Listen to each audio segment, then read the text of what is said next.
Now, MSCI index review is always closely watched. There is a lot of activity which happens in anticipation of which are the stocks which are going to come in, weight change, move out, etc.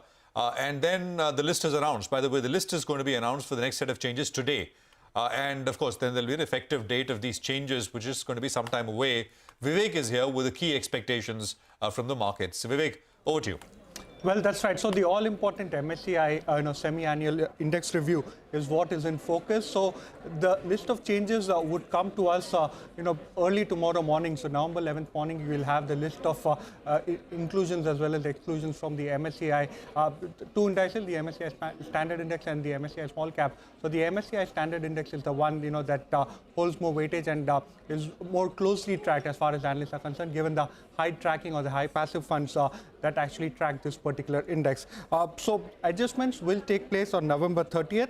Now, Morgan Stanley estimates that almost 8 names will be added to this particular, in this particular date or the inclusion date. And when you're talking about the cumulative inflows, over $1 billion of inflows is what is anticipated in this particular index review. So the names that are likely inclusions: Hindustan Aeronautics, almost $129 million worth of flows expected. Bajaj Holding, over $136 million. ABB India, Bank of Baroda and Varun Beverages are some of the stocks that are likely to make the cut this time around. Some of the stocks that would migrate from the MSCI Small Cap Index to the MSCI Standard Index include Tube Investments, TVS Motors and Canara Bank. So these names would definitely be in focus tomorrow. Now, also another stock to keep an eye out for would be Zomato.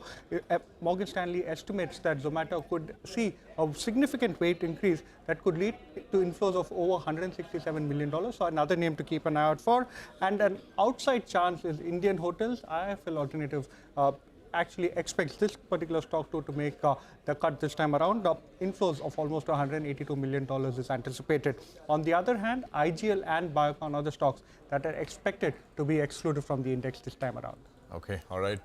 Thanks very much for that. I mean, Vivek.